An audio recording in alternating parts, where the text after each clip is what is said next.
Según Génesis 47, 12, 27, durante la sequía en Egipto, José almacenó y preservó el alimento. Para subsistir, la gente tuvo que venderlo todo y, al fin, incluso a sí mismos. Ese es el precio de vencer. Así es en este tiempo del fin, donde conseguir el alimento para entrar al reino y conquistar nuestra tierra, que es Cristo, formado en nosotros, nos costará renunciar a todo, incluso a nuestra propia vida.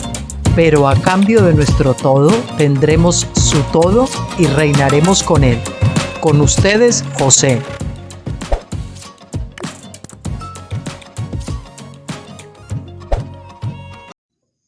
Muy buenas tardes a todos, queridos amigos y hermanos. Bienvenidos de nuevo a Graneros de José. Hoy es lunes 29 de julio del 2024 y en España estamos al filo de las 5 de la tarde. Creo que son 59 o algo así, 58. Bueno, pues vamos a comenzar la semana. Yo estoy aquí con unos calores últimamente grandes. Parece que vamos a tener 3 o 4 días superando ampliamente los 30. Y nada, aquí estoy con las cortinas echadas y procurando que no me pegue el sol en la ventana para que no se me caliente mucho el apartamento. Bueno, pues vamos a continuar con el libro del doctor Stephen Jones, que es el sionismo cristiano, hasta qué punto se puede engañar. Y hoy vamos a ver el capítulo 7, el factor británico y sudafricano. Vamos a hacerlo el viernes, pero se complicó la cosa y no hubo tiempo, así que lo vamos a hacer hoy. Y bueno, anunciar también que para el próximo día veremos un artículo de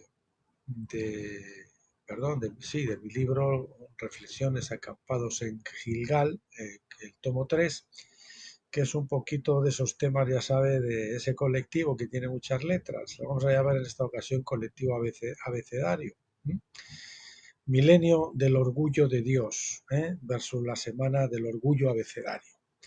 Vamos a ver ese artículo y con eso vamos a terminar esto de, ya saben, un poquito de hablar, decir las cosas, pero sin utilizar ciertas palabras por motivos inquisitoriales.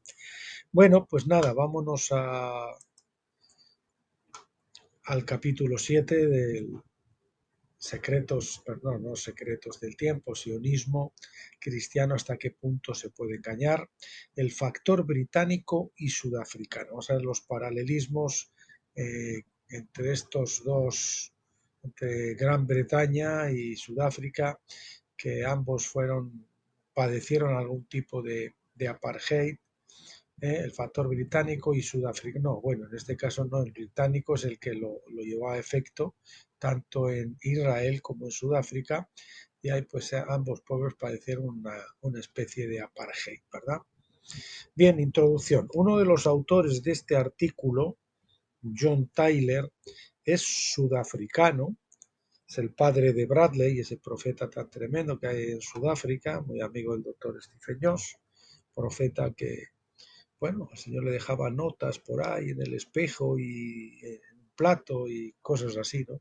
O en el parabrisas de su automóvil. Y entonces uno de esos mensajes le dijo que se contactara con Stephen Jones, allí en Estados Unidos, y desde entonces pues hay una relación con ese ministerio allí en Sudáfrica. Bueno, decíamos que uno de los autores de este artículo, John Tyler, es sudafricano y un estudioso serio de la relevancia de Sudáfrica, tanto histórica como actualmente, para el orden mundial actual, y Palestina es un punto focal obvio en ese orden. Lo estamos viendo y siempre lo ha sido. Un punto álgido siempre en la cuestión israelí, la cuestión del Medio Oriente. El trasfondo. En primer lugar, ¿por qué combinamos a Gran Bretaña y Sudáfrica en el mismo capítulo, si después de todo son naciones completamente independientes? Bueno, para el periodo de la historia al que este artículo hace referencia específica, sus asuntos estaban tan estrechamente entrelazados que la forma más sencilla de abordarlos es en forma conjunta. En segundo lugar, existe una correlación inusualmente intensa entre la historia de Sudáfrica durante los últimos 130 años y la de Israel. De ahora en adelante nos referiremos a este fenómeno como el hermanamiento, entre comillas, entre los dos estados por conveniencia. ¿Qué es anterior a lo semítico? Dado que los judíos dan tanta importancia a su antiguo derecho a la tierra de Israel, derecho entre comillas, hablemos de antiguo. El concepto de la historia antigua, tan antigua como podemos conocer o construir de manera plausible, se funda en África, no en Oriente Medio. Con el debido respeto, los africanos entendemos la tierra, porque somos el útero mismo de la vida y a quien pertenece realmente. Salmos 24 del 1 al 2 dice: de Yahvé es la tierra y toda su plenitud, el mundo y los que en él habitan, porque él la fundó sobre los mares y la afirmó sobre las aguas. Hemos citado de la nueva versión King James. África representa el 20% de la superficie terrestre utilizable del planeta y es rica en recursos naturales, incluidas tierras cultivables, agua, petróleo, gas natural, minerales, bosques y vida silvestre. El continente posee una enorme proporción de los recursos naturales del mundo, tanto renovables como no renovables. África alberga alrededor del 30% de las reservas minerales del mundo, el 8% del gas natural del mundo y el 12% de las reservas del petróleo del mundo. El continente posee el 40% del oro del mundo y hasta el 90% de cromo y platino. Las mayores reservas de cobalto, diamantes, platino y uranio del mundo se encuentran en África.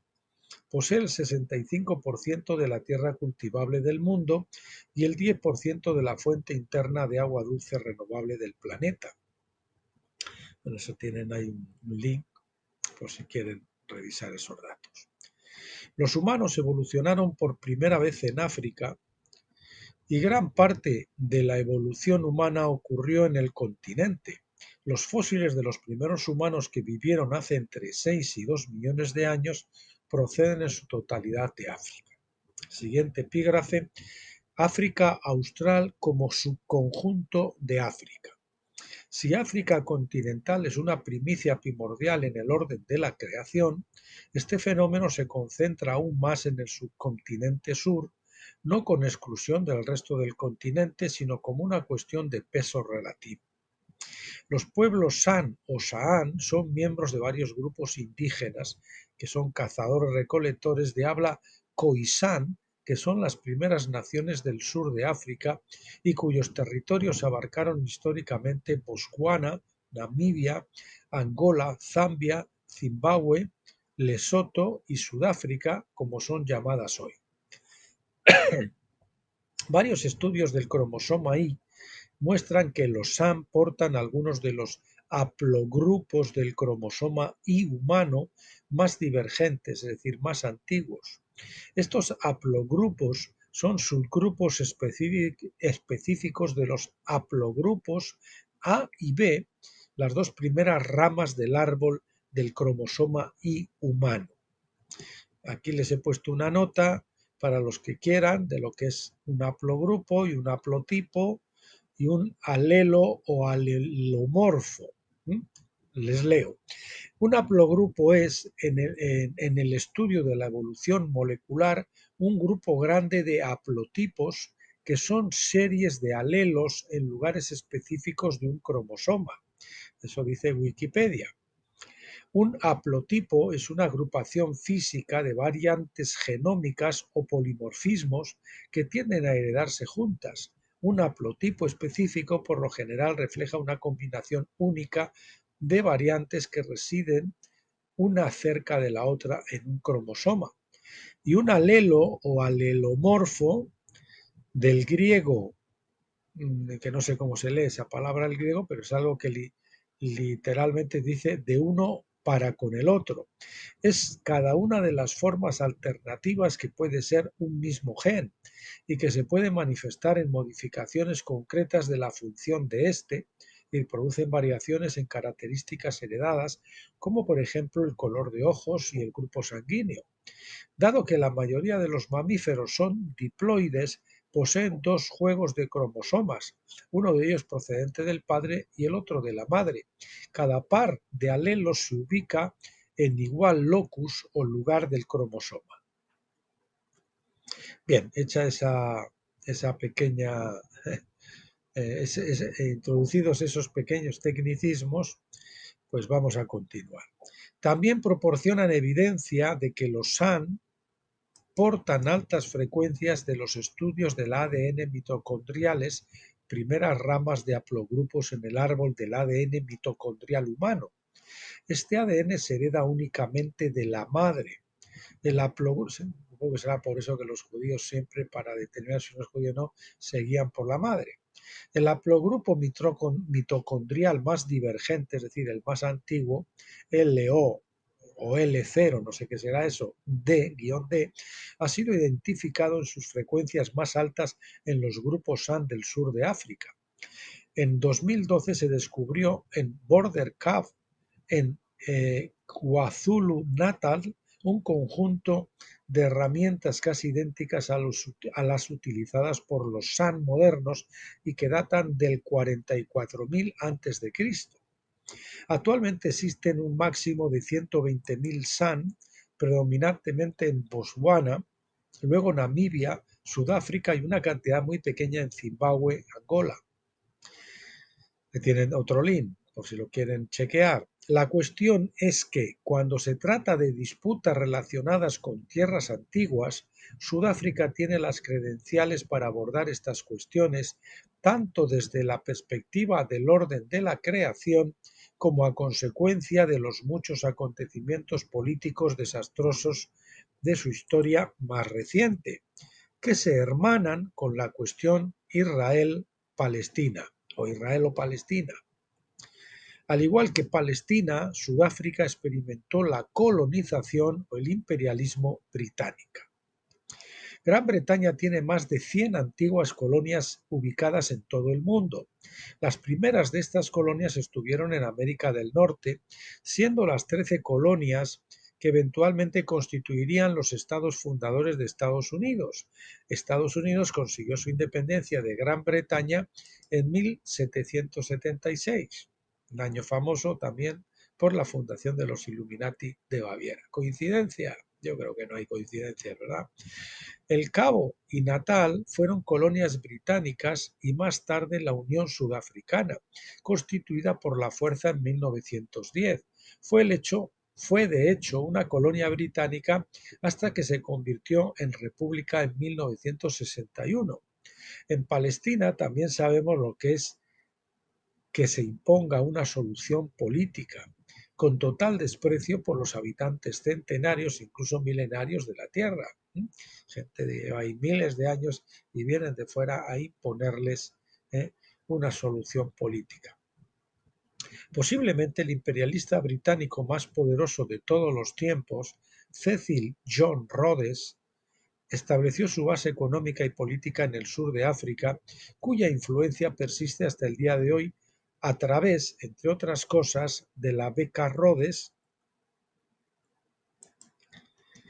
y de las estructuras ocultistas cuidadosamente planificadas que Rhodes estableció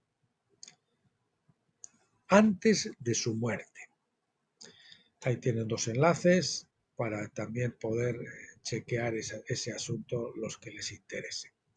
Los activos naturales sudafricanos y su explotación por parte de los imperialistas globales. Este es el epígrafe con el que continuamos ahora.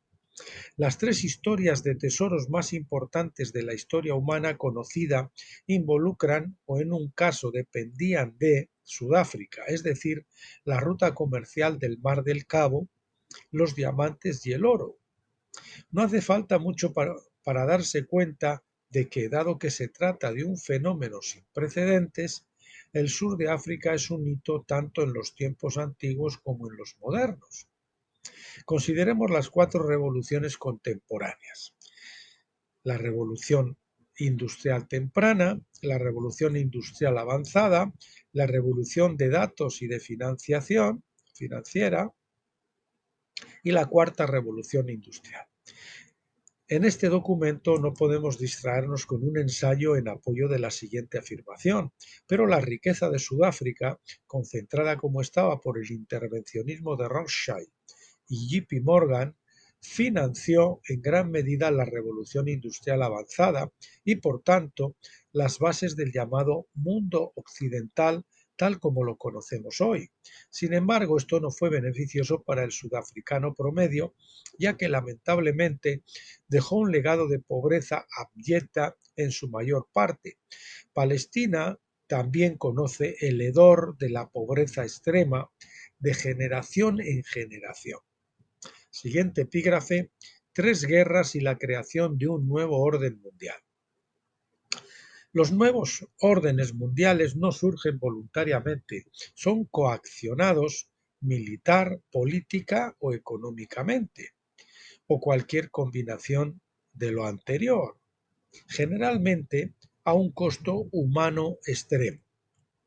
La primera de estas 3 guerras fue por el oro y las 2 segundas, en realidad una guerra dividida en 2 mitades, con una tregua intermedia de unos 20 años, por así decirlo, o sea, Primera y la Segunda Guerra Mundial, por un choque de imperios. Repetimos, la primera de esas 3 guerras fue por el oro y las 2 segundas por un choque de imperios.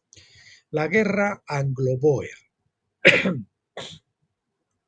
El atractivo de apoderarse del mayor hallazgo de oro de la historia fue simplemente demasiado para el Imperio británico. Lo que siguió fue una tragedia indescriptible. ¿De qué otra manera describir cualquier guerra? Cuyo resumen se expone a continuación. Lo que siguió fue una tragedia indescriptible. Perdón, este interrogante yo creo que tiene que venir.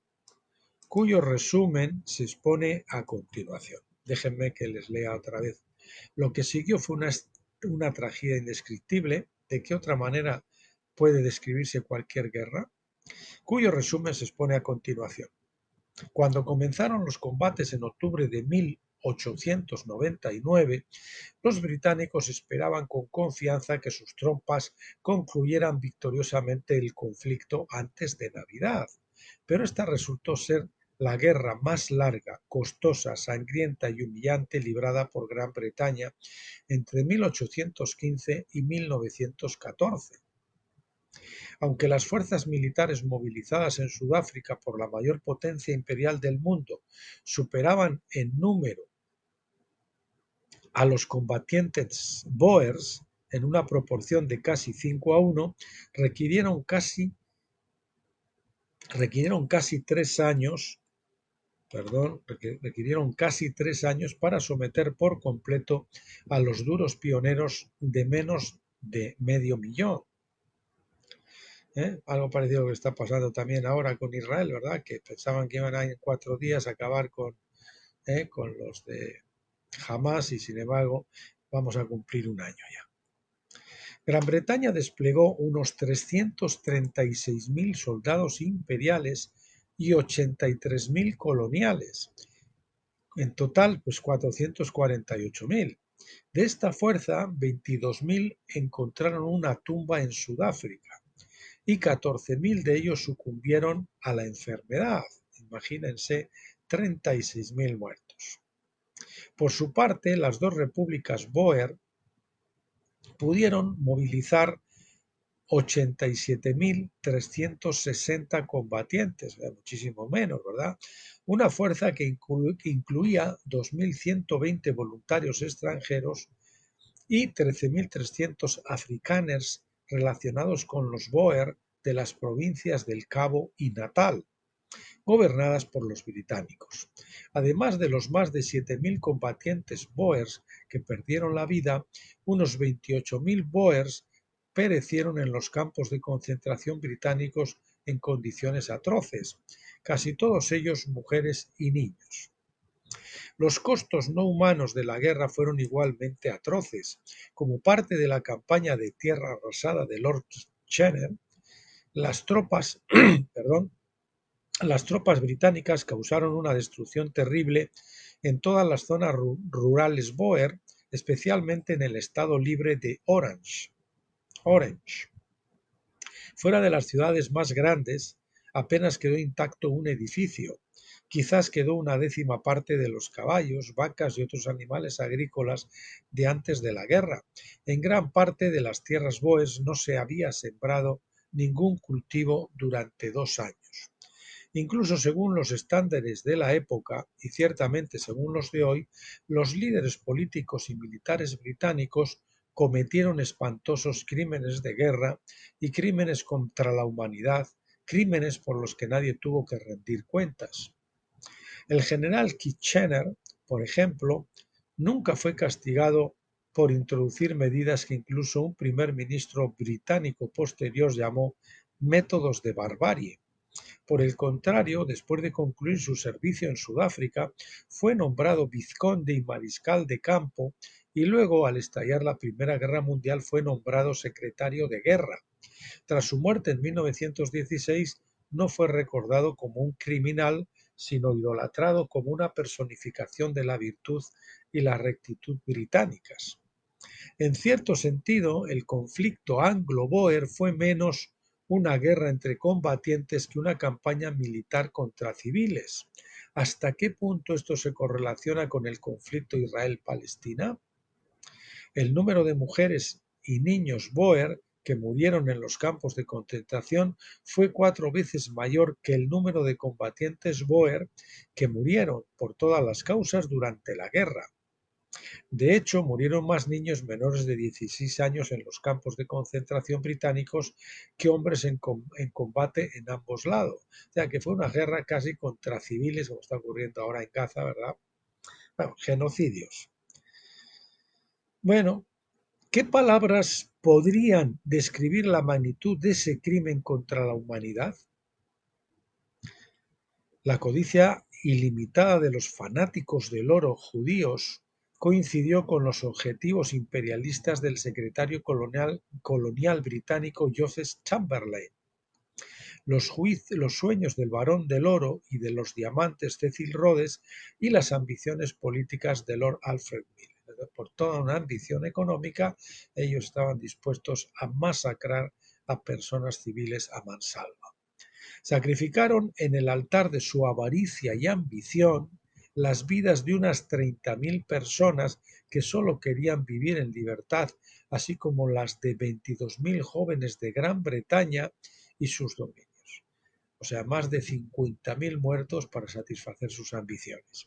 En esencia, los líderes británicos estaban dispuestos a sacrificar las vidas de muchos de sus propios hijos y matar a hombres, mujeres y niños en un continente lejano para aumentar la riqueza y el poder de un imperio mundial que ya era inmensamente rico y poderoso. Pocas guerras durante los últimos 100 años fueron tan evitables o tan evidentemente groseras en sus motivaciones, como lo fue la guerra de Sudáfrica anglo-bóer de 1899 a 1902. Bueno, ahí tienen 4 enlaces para investigar más a fondo la cuestión si quieren. A los judíos les decimos: los sudafricanos han tenido su propio holocausto y sus cicatrices aún son profundas. Y a los palestinos les decimos: sabemos lo que significa que nuestros hijos y mujeres sean asesinados sin ningún recurso a la justicia internacional. Repetimos, a los judíos les decimos: los sudafricanos han tenido su propio holocausto y sus cicatrices aún son profundas. Y a los palestinos les decimos: sabemos lo que significa que nuestros niños y mujeres sean asesinados sin ningún recurso a la justicia internacional. En la foto que vamos a ver a continuación, solo una de las muchas víctimas infantiles del holocausto. Y aquí tienen a un niño completamente desnutrido, que solo es cabeza y huesos, ¿verdad? Y costillas que se le arrancan, el pobre, pues seguramente irrecuperable. Un Boer, un niño Boer. Esto es debido a la bondad británica, del Imperio Británico. Primera Guerra Mundial. A pesar de todo su horror, podría decirse que la mayor manifestación de la misma fue la plataforma o impulso que proporcionó para la emisión de la Declaración de Balfour en 1917, cuyas consecuencias la humanidad aún vive. Eso sirvió pues para la Declaración de Balfour, ¿no? Segunda Guerra Mundial. A pesar de todo su horror, a su vez, su manifestación más grande y continua posiblemente fue el impulso que proporcionó para el fin oficial del mandato británico en Palestina a la medianoche del 14 de mayo de 1948, justo antes del cual David Ben Gurión declaró el establecimiento de un Estado judío que se llamaría Israel, entre comillas, porque ¿cómo los judíos podrían llamarse Israel si no les correspondía ese nombre de primogenitura, ¿verdad? Y sin haberse juntado con Israel. Siguiente epígrafe: sionismo, un nuevo orden mundial. Es lo que hemos sentido sobre todo los 100 últimos años, desde 1948 para acá sobre todo, donde hemos visto, sobre todo el tema del periodo de la Reserva Federal, el nuevo orden mundial, que en realidad no ha sido Estados Unidos, sino el sionismo cabalgando sobre Estados Unidos para dominar y sojuzgar al mundo, en lo que la Biblia llama la esclavitud a misterio Babilonia, que es una Babilonia oculta, secreta, ¿verdad?, que ha permanecido como entre bastidores. De hecho, es la táctica de la bestia de la tierra, que es la bestia bancaria, el segundo de los cuernos, la prolongación, tenemos dos cuernos que salen del Imperio Romano, el cuerno religioso del Vaticano, y después la bestia del mar, y después la bestia de la tierra, que es el cuerno financiero de los Rothschild, que al final se hicieron tutores precisamente de las finanzas del Vaticano, y aunque permitieron estar en el escenario de cara al público, al Papa, y que se le siguiera venerando y como una figura tal, sin embargo ellos controlaban y han estado controlando a esa bestia religiosa. De hecho, si ustedes ven la foto de Papa, creo que es Francisco, sí, inclinándose delante de los Rockefeller y los Rothschild y todos los banqueros esos y besándoles las manos, pues en símbolo inequívoco de sumisión, ¿verdad? Bueno, quien manda, manda, poderoso caballero es don dinero. El sionismo, un nuevo orden mundial. Lo curioso es que el sionismo nunca se ha centrado en los intereses del judío promedio de hoy en día, solo en la avaricia atroz de la élite y la centralización masiva de la riqueza y el poder globales, esclavizando así a la humanidad en general. Todo este tiempo solo ha consistido en concentrar como un pulpo gigantesco parado sobre el globo terráqueo o una sanguijuela inmensa que quieran, succionando toda la riqueza en 1% o menos de un 1% de la población mundial y sometiéndoles a todos a ese dominio del dólar y a ese dominio financiero. No tiene más que pensar cómo vivían sus padres y cómo se compraban una casa pues en 3 o en 5 años, trabajando uno solo y teniendo pues 3, 4 y más hijos, y ahora las familias con 1 o 2 hijos máximo, trabajando los dos no se lo pueden pagar pues hasta yo creo que en 30 o 50 años. ¿Dónde está el dinero de los salarios? Pues ha sido distraído. ¿Cómo lo han ido engañando? Pues a base de impuestos, de patatí por acá, hoy te robo un poquito por aquí, hoy te robo otro poquito por allá, otro por acá, y al final resulta que te dejan para vivir en una roulotte, ¿verdad?, o en un apartamento que querían hacer aquí, pues de estos de 10 o de 20 metros ya, donde uno no tiene más que una taza para hacer sus necesidades y la cocina al lado y una litera pequeña, nada más, todo junto en una pieza, ¿no? Así andamos hoy. Bien. Bueno, vamos a ver, Sudáfrica, la primera manifestación del uso a gran escala de la palabra sionismo en un contexto supuestamente llamado cristiano. Eso se produjo en Sudáfrica, ¿verdad? Bueno.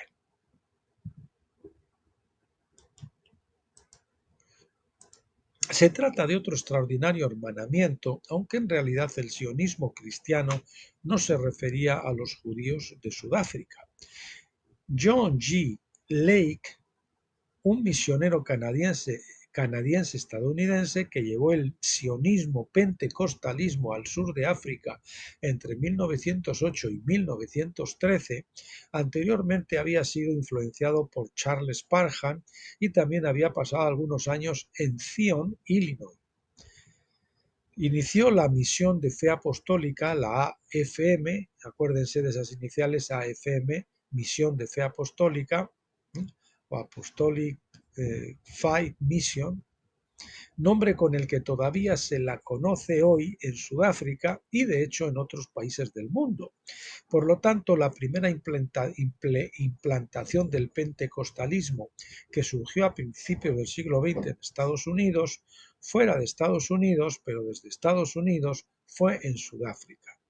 La primera implantación del pentecostalismo y un pentecostalismo sionista, ¿verdad? Lake es una figura extremadamente controvertida, sin embargo, este artículo no opina sobre su ministerio, salvo por sus principales resultados a lo largo del tiempo en África del Sur. Los años 1902 a 1910 fueron fundamentales en la historia de Sudáfrica. La ZAR, la ZAR, que es Zuid-Afrikaanse Republiek o República de Transvaal, y el Estado Libre de Orange habían sido brutalmente subyugados en una guerra enteramente dirigida al robo del oro y de una manera descrita más tarde como métodos de barbarie. Esto desató un torrente de maldad y amargura que nunca se abordó adecuadamente durante el periodo de 8 años antes mencionado, de modo que cuando finalmente se proclamó la Unión de Sudáfrica en 1910, es decir, la primera vez que Sudáfrica nació, ya se había construido sobre los cimientos más pobres, de hecho sobre la pura maldad. Se sienten identificados los palestinos, ¿verdad? Así, sobre la pura maldad del terrorismo se ha fundado el mal llamado Estado de Israel. Para empeorar aún más las cosas, fueron los británicos quienes permitieron la formación de la Unión basada en la exclusión política de la mayoría de los pueblos negros, mestizos y otras minorías. Y así, mientras que el apartheid se formalizó nominalmente y se amplió en estatutos mediante los africanos, después de 1948, ellos, los británicos, fueron palpablemente culpables de iniciar los orígenes de este crimen contra la humanidad. Así, el crimen contra la humanidad de la guerra anglo-boer se convirtió en otro, solo que esta vez en una escala mucho mayor y con consecuencias que aún no se han resuelto. El apartheid en Sudáfrica, 26 de mayo de 1948, y luego también en Palestina, el 14 de mayo de 1948, parece ser que el 26 de mayo y el 14 de mayo, o sea, simultáneamente, ¿no?, con 2 días de diferencia. ¿Puede haber ahora alguna duda sobre el hermanamiento? Parece que fueron 2 movimientos simultáneos pensados por los mismos, ¿verdad? Vamos a hacerlo aquí, en Israel, y vamos a hacerlo en Sudáfrica. En la época del ministerio de Lake en Sudáfrica, en África del Sur, se necesitaba con urgencia una intervención profética de sanación, es decir, una reparación de la brecha. Y con el debido respeto a Lake, de hecho, solo contribuyó a los orígenes del apartheid, como lo demuestra el principio legado de su trabajo, de su obra, ¿no? Vamos a poner aquí mejor, se entiende, de su obra, una facción negra escindida de la AFM en 1919, ocasionada por la negativa del liderazgo blanco a eliminar la discriminación. Es decir, el movimiento cristiano que él fundó se partió entre blancos y negros, ¿verdad? En eliminar la discriminación que Lake había presidido originalmente.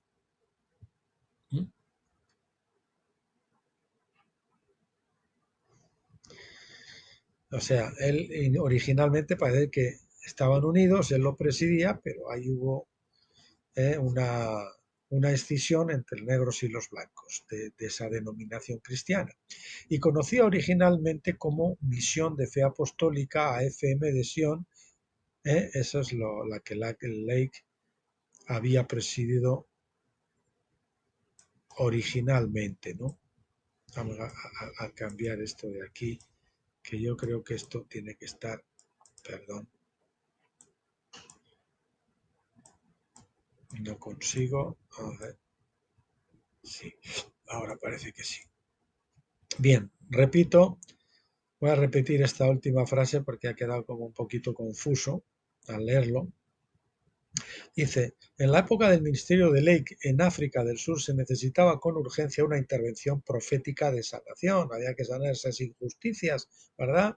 Porque si esas injusticias no se sanan, en algún momento echan raíces, en algún momento van a brotar. Las raíces de amargura, ¿verdad?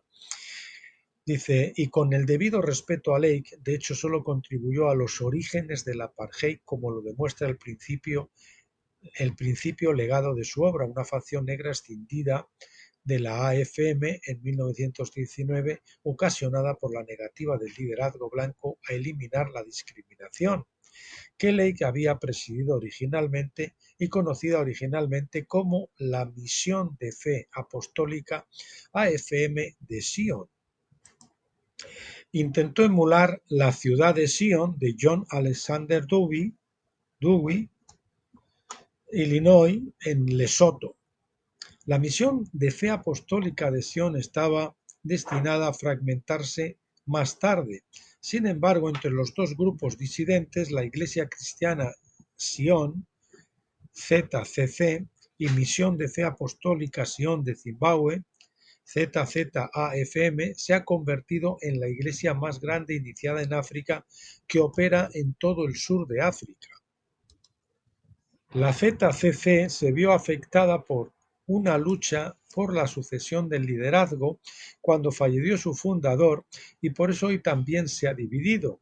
Según el censo sudafricano de 2001, su membresía ascendía a un total de 4,97 millones, 5 millones, nada menos. Hoy en día el número de miembros de la ZCC se sitúa probablemente entre 8 y 10 millones, de nuevo en forma acumulativa, según cifras proporcionadas por Neil Collins de The New Age y Alex Matala de The Citizen, dos periódicos sudafricanos. Doctrinalmente, la ZCC es una matriz de muchas influencias y el término cristiano en su nombre debe interpretarse en su contexto ubicuo. Ahí tienen el enlace.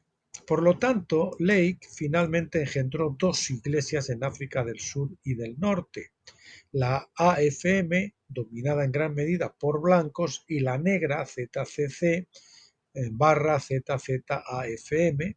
Esta última se añade inevitablemente a la gravedad espiritual del fenómeno sionista del siglo XX-XXI en cualquier contexto que se interprete, siendo quizás el otro más importante ejemplo del efecto de hermanamiento.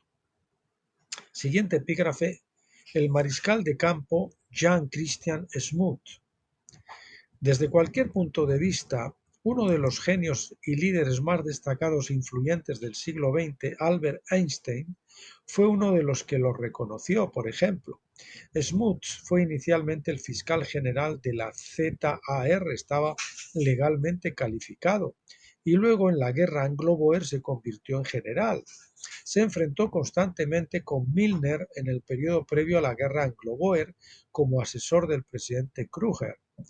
Smoot fue un fabricante importante durante el desarrollo de la Unión fue un participante importante durante el desarrollo de la Unión Sudafricana e hizo gestiones personales ante los parlamentarios británicos para que excluyeran del sufragio a los negros, las razas mestizas y a otras minorías, posición que finalmente prevaleció el día en que se proclamó la Unión.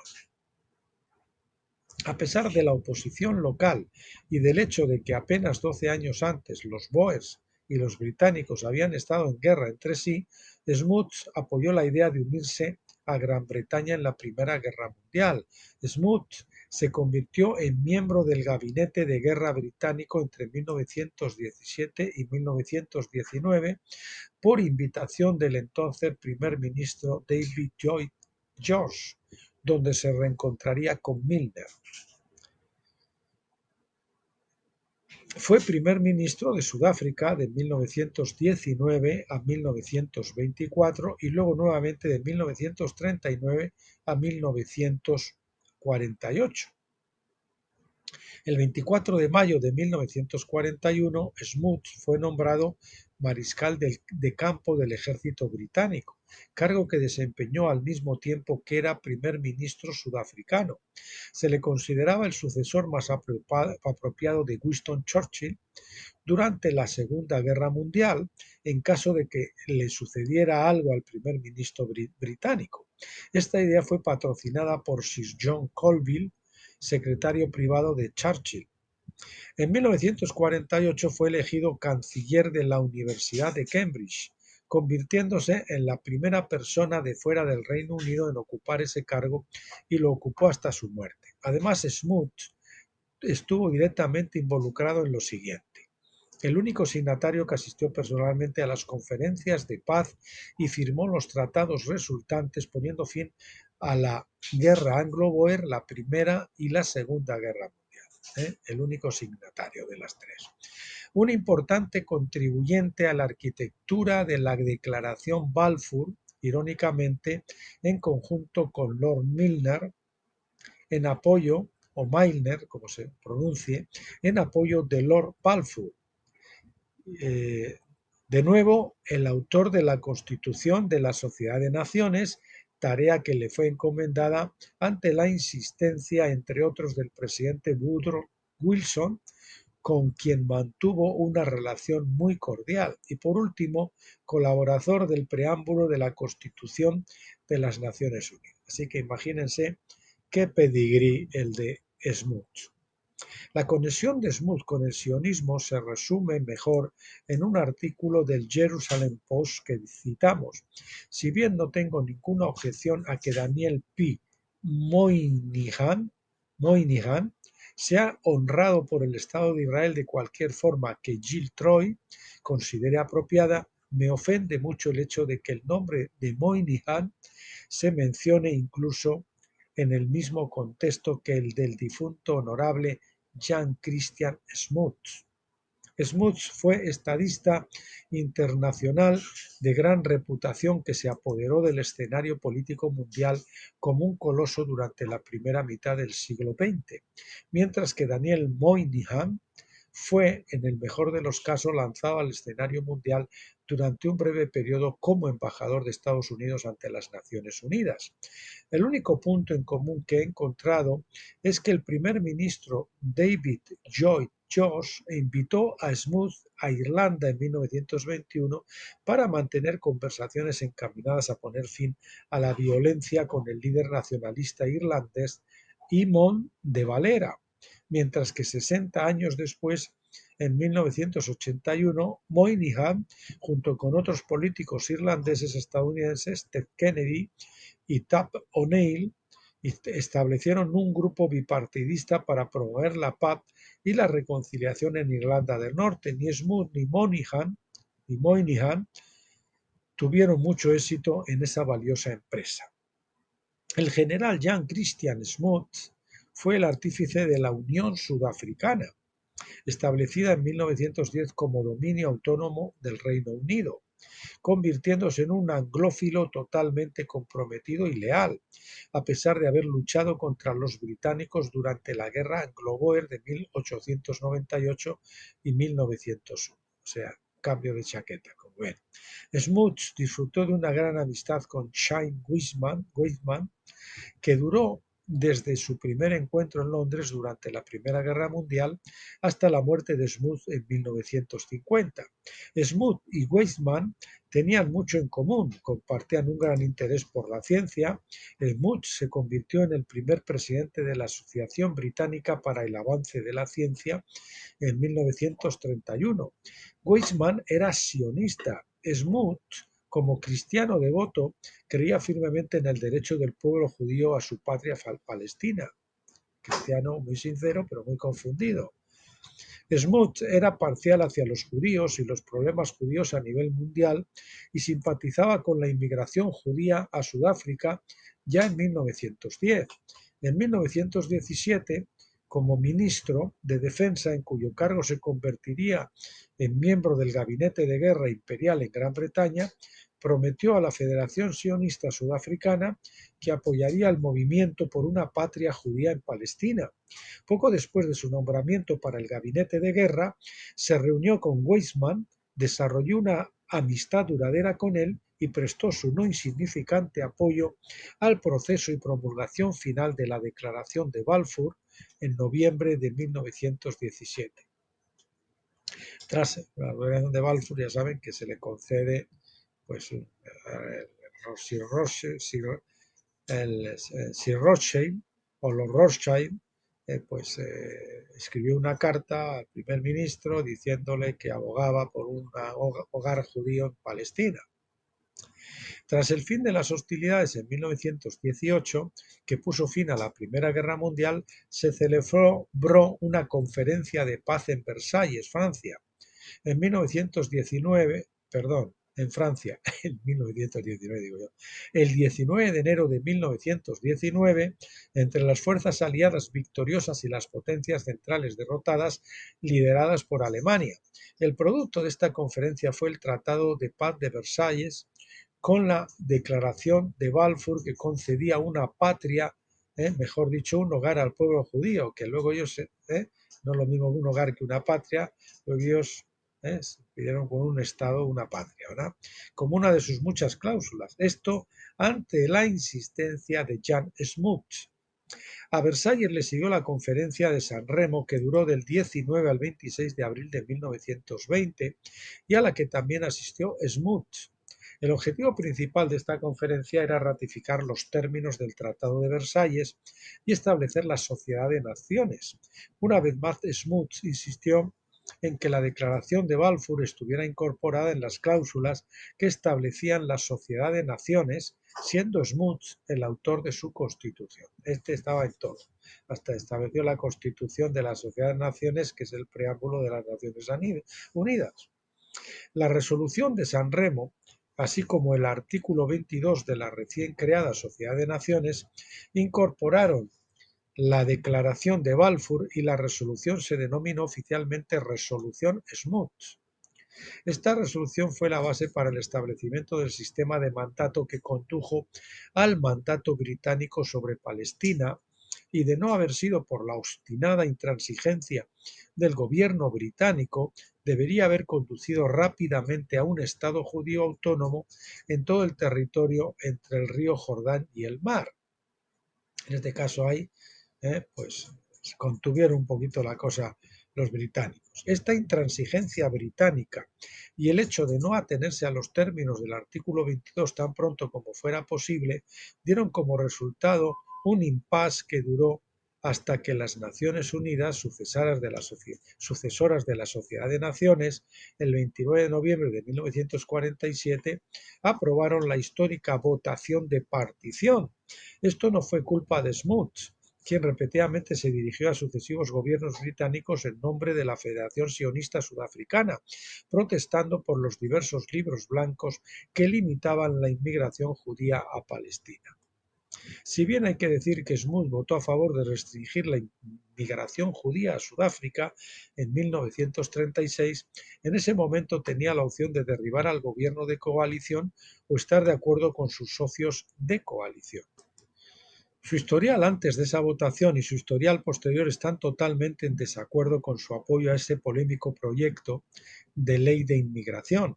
Smoot lideró la iniciativa para que Sudáfrica entrara en la Segunda Guerra Mundial como aliado británico en contra de los deseos de sus socios de coalición, quienes votaron en contra de una declaración de guerra a Alemania. Sin embargo, fueron derrotados, lo que llevó al fin de la coalición y al establecimiento del Partido Nacional Reformado, que ganaría las elecciones de 1948 con una fórmula de política de apartheid. Los años de la guerra vieron a Smuts una vez más como un miembro influyente del gabinete de guerra británico de Winston Churchill. Churchill sentía una gran admiración por Smuts y valoraba su opinión por encima de todas las demás. Tras el fin de las hostilidades en septiembre de 1945 se crearon las Naciones Unidas el 24 de octubre de 1945, con el objetivo de prevenir futuros conflictos globales. Smuts estuvo nuevamente presente y fue el autor del preámbulo de la Constitución de las Naciones Unidas. Smuts fue el único político que sirvió en el gabinete de guerra británico tanto en la Primera como en la Segunda Guerra Mundial.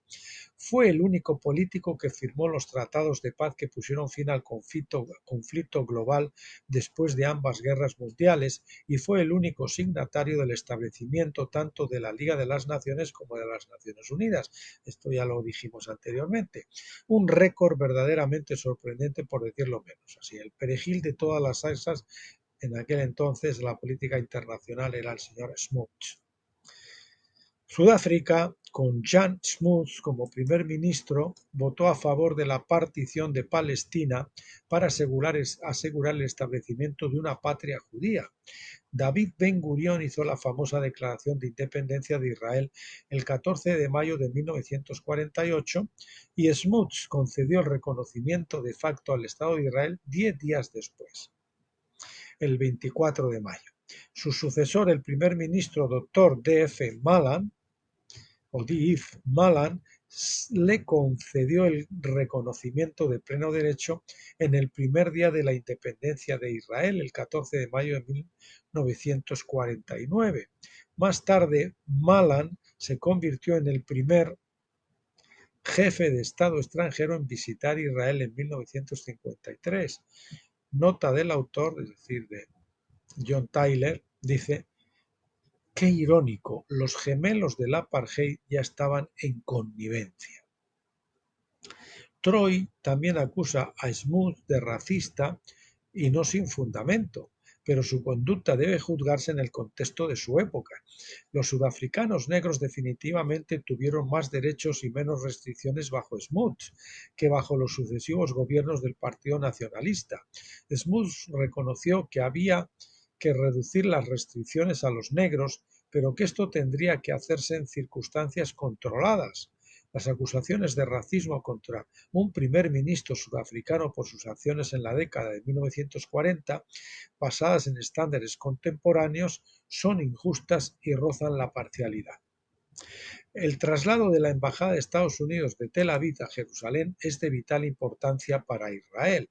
No se puede negar el importante papel que jugó Daniel P. Moynihan a lo largo de los años, aunque sin éxito, al tratar de influir en una sucesión de presidentes para que trasladaran la embajada.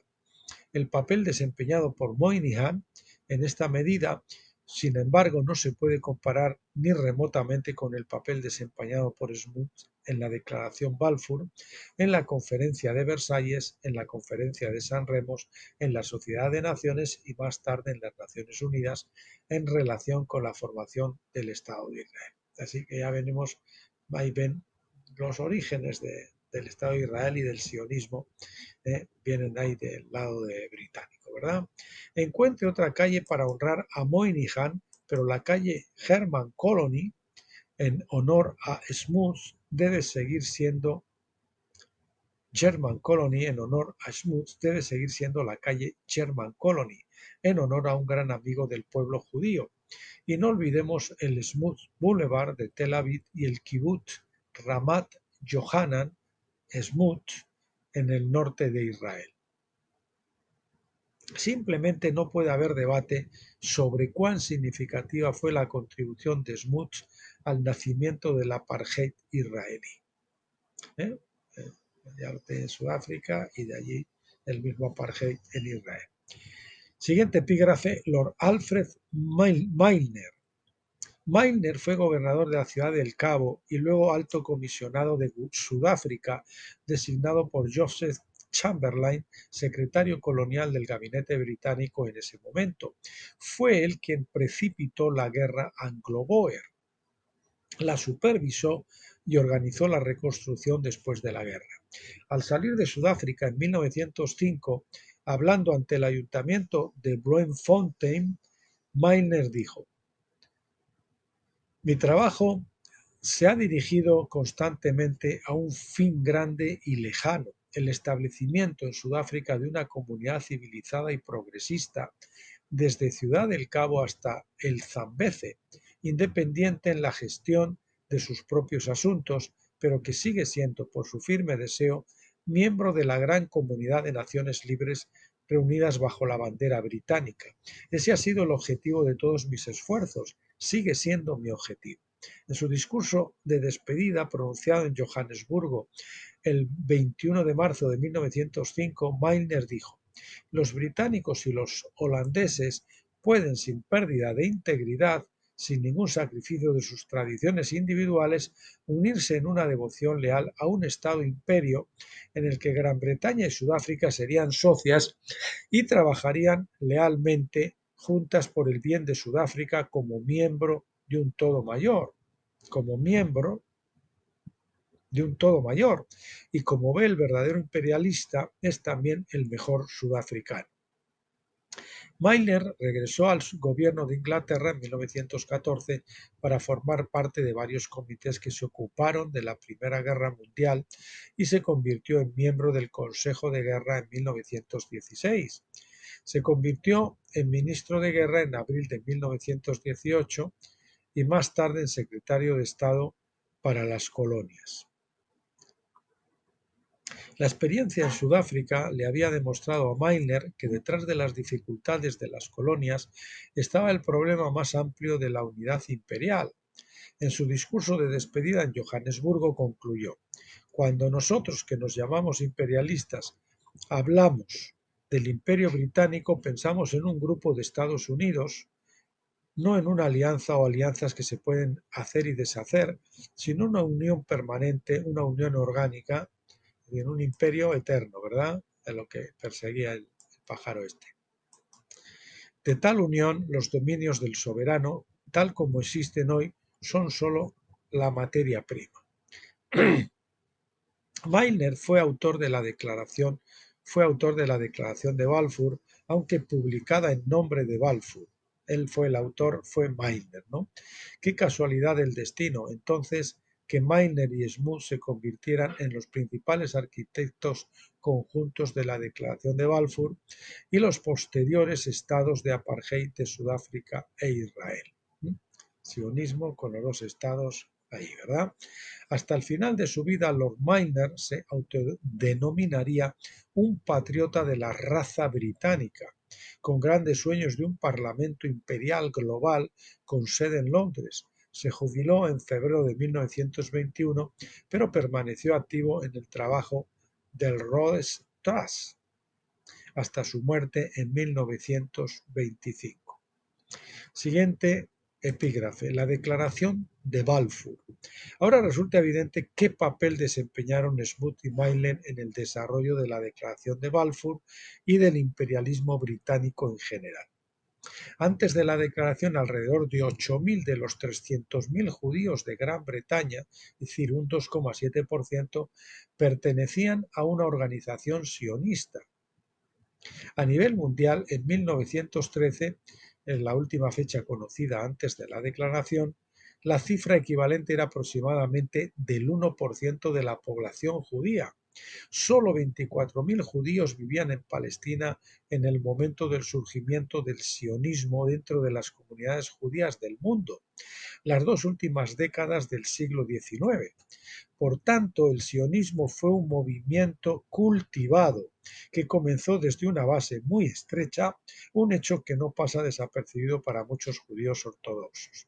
Repetimos, por tanto, el sionismo fue un movimiento cultivado artificial, podemos decir, que comenzó desde una base muy estrecha, un hecho que no pasa desapercibido para muchos judíos ortodoxos. Siguiente epígrafe. Breve historia que condujo a la declaración de Balfour. El líder sionista Chaim Weizmann, más tarde presidente de la Organización Sionista Mundial y primer presidente de Israel, se mudó de Suiza al Reino Unido en 1904 y conoció a Arthur Balfour. En enero de 1914, Weizmann conoció al barón de Rothschild, miembro de la rama francesa de los Rothschild y uno de los principales defensores del sionismo. Esta conexión daría frutos ese mismo año cuando el hijo del barón, James de Rothschild, solicitó una reunión con Weizmann el 25 de noviembre de 1914 para conseguir que influyera en aquellos considerados receptivos dentro del gobierno británico a su agenda de un Estado judío en Palestina. A través de la esposa de James, Weizmann conoció a Rosicka Rothschild, quien le presentó la rama inglesa de la familia, que más tarde se convertiría en la más poderosa de las ramas de la familia Rothschild y en una importante base del poder del sionismo. Y aquí tienen la carta que se escribe al querido Lord Rothschild por el Balfour, pidiendo un hogar para los palestinos, ¿verdad? ¿Cuáles fueron los motivos para los judíos en Palestina? ¿Cuáles fueron los motivos británicos detrás de la declaración? Creían que expresar su apoyo atraería a los judíos de Alemania y Estados Unidos, dado que se sabía que dos de los asesores más cercanos de Woodrow Wilson eran ávidos sionistas. Estados Unidos era un importante aliado de guerra. Sin embargo, el sionismo estadounidense estaba todavía en su infancia. En 1914, la Federación Sionista tenía solo 12.000 miembros, a pesar de una población judía estadounidense de 3 millones, un 0,4%. También esperaban fomentar el apoyo de la gran población judía de Rusia, otro importante aliado de guerra. Los británicos esperaban anticiparse a la presión francesa para una administración internacional en Palestina. La declaración de Balfour tuvo consecuencias duraderas. Aumentó enormemente el apoyo popular al sionismo. Que esto es como un subepígrafe. La declaración de Balfour, estas son las consecuencias de la declaración de Balfour, ¿no? Tuvo consecuencias duraderas. Aumentó enormemente el apoyo popular al sionismo dentro de las comunidades judías de todo el mundo. Como ven, hay un montón de enlaces por toda la página, porque se ve este hombre tiene montones de fuentes y se ha documentado bien a la hora de escribir este capítulo. No sé si ha escrito alguno más en el libro, pero por lo menos este es de él, ¿no? De John Tyler. Repito, aumentó enormemente el apoyo popular al sionismo dentro de las comunidades judías de todo el mundo y se convirtió en un componente central del mandato británico para Palestina, el documento fundacional del mandato palestino, que más tarde se convirtió en, entre comillas, Israel y los territorios palestinos. La participación de Gran Bretaña en la declaración se convirtió en una de las partes más controvertidas de la historia de su imperio y dañó su reputación en Medio Oriente durante generaciones, si no hasta el día de hoy. Según la historiadora Elizabeth Monroe, medida únicamente por los intereses británicos, la declaración fue uno de los mayores errores de su historia imperial. El estudio de 2010 realizado por Jonathan Schiner, un especialista en historia británica moderna, concluyó que debido a que la preparación para la declaración se caracterizó por contradicciones, engaños, malas interpretaciones e ilusiones, la declaración sembró dientes de dragón. Vamos a poner esto en cursiva porque es una cita literal al parecer. La declaración sembró dientes de dragón, produjo una cosecha asesina, también parece ser, son las palabras de esa persona, que aún hoy seguimos recogiendo. La declaración Balfour se considera la causa principal del actual conflicto palestino-israelí, a menudo descrito como el conflicto más intratable del mundo, el conflicto palestino-israelí. Breve historia posterior a la declaración de Balfour. A partir de 1920 estalló el conflicto entre comunidades en la Palestina del Mandato. La doble obligación para con las dos comunidades rápidamente resultó insostenible. Es decir, estaba con un pie con los palestinos y con otro pie con los israelíes, entre comillas, y entonces pues era una posición muy difícil de mantener. Posteriormente los británicos concluyeron que les era imposible pacificar a las dos comunidades en Palestina utilizando mensajes diferentes para audiencias diferentes, eso debido sobre todo al territorio fundamentalmente de Israel y que fue precisamente el derribo del hotel Rey David en Jerusalén, que fue lo que les decidió a por fin hacer eso, ¿no? A entregar, a hacer las soluciones entre comillas, de los dos estados. La Comisión Real, que nunca se ha llevado más que sí, se fundó el Estado de Israel, pero el palestino jamás. La Comisión Real Palestina, al parecer la primera propuesta oficial para la partición de la región, se refirió a estos requisitos como obligaciones contradictorias y que la enfermedad está tan profundamente arraigada que la única esperanza de curación radica en una operación quirúrgica. ¿De acuerdo? Vamos a poner también en cursivas. Vamos a ver. Tras la revuelta árabe de 1936 a 1939 en Palestina, y a medida que aumentaban las tensiones mundiales en la preparación de la Segunda Guerra Mundial, el Parlamento británico aprobó el Libro Blanco de 1939, su última declaración formal de política de gobierno en la Palestina del Mandato, declarando que Palestina no debería convertirse en un Estado judío y poner restricciones a la inmigración judía. Ellos dijeron que no se podían convertir en un Estado, pero ellos, los israelíes, se los pasaron por el arco de triunfo. Si bien los británicos consideraron que esto era coherente con el compromiso de la Declaración de Balfour de proteger los derechos de los no judíos, muchos sionistas lo vieron como un repudio a la declaración, a esa Declaración de Balfour, que ellos pensaban que les estaba concedido todo a ellos y nada para los palestinos. Muy, muy listo, ¿verdad? Aunque esta política duró hasta que los británicos entregaron el mandato en 1948, solo sirvió para resaltar las dificultades fundamentales que tenía Gran Bretaña para cumplir con las obligaciones de ese mandato de regencia allí, ¿no? De hecho, Gran Bretaña tenía toda la razón al determinar que lo que más tarde se conocería como el sistema de dos estados era en realidad una obligación contradictoria. No era y nunca sería una solución sostenible, pero el daño ya estaba hecho, porque para entonces el sionismo estaba rampante y en gran parte como resultado de la Declaración de Balfour. Al menos Gran Bretaña actuó con cierto decoro al final, pero en ese momento la maquinaria sionista estaba librando su propia guerra contra Gran Bretaña. De hecho, los terroristas originales de Palestina eran sionistas. Bien, siguiente epígrafe, la ruptura de relaciones diplomáticas de Sudáfrica con Israel, entre comillas, lo de Israel siempre, ya saben. Los sudafricanos en general tienen muy poco que agradecer a su actual gobierno, la ANC, y esta es una manera excepcionalmente educada de exponer los hechos. Sin embargo, ciertamente podemos estar agradecidos por la posición de principios que el gobierno de Sudáfrica ha adoptado con respecto a la cuestión palestina.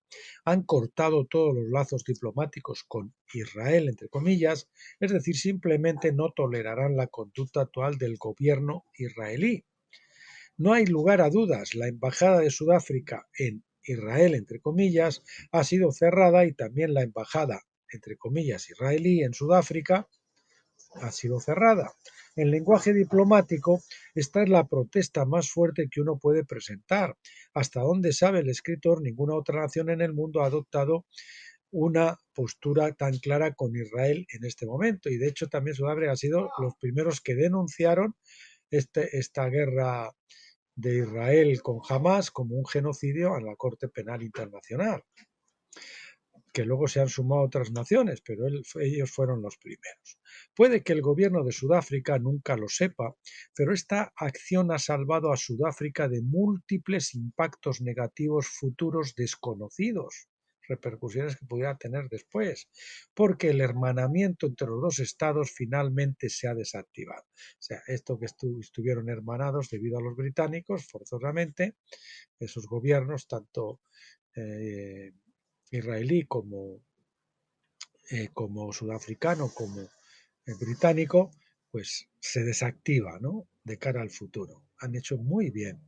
Todavía quedan algunas raíces, pero serán atendidas. No nos equivoquemos. Sin embargo, hablaremos más de eso en el capítulo 12, que será el próximo que veamos, el capítulo 8, cuando abordemos este libro, que será la semana que viene, probablemente ahí al final de la semana.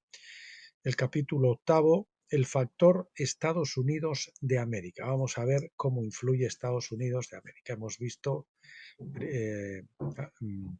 Gran Bretaña y Sudáfrica, y vamos a ver el factor de Estados Unidos de América en todo esto asunto del sionismo. Y como les dije, para el próximo día, que será probablemente el miércoles, Dios mediante, pues estaremos viendo un nuevo capítulo que ya les he dicho al principio del vídeo, del libro Reflexiones acampados en Giglars 3, que trata sobre el tema de ese colectivo de tantas letras que ustedes ya saben. Bueno, mis queridos amigos hermanos, hoy era un capítulo un poquito más largo, pero no tanto como para partirlo en dos, así que decidí hacerlo del tirón. Gracias por acompañarme hasta aquí, bendecirles a todos en el nombre del Señor Jesucristo y emplazarles para el próximo vídeo, como les dije, probablemente el miércoles. Hasta entonces, pásenlo bien.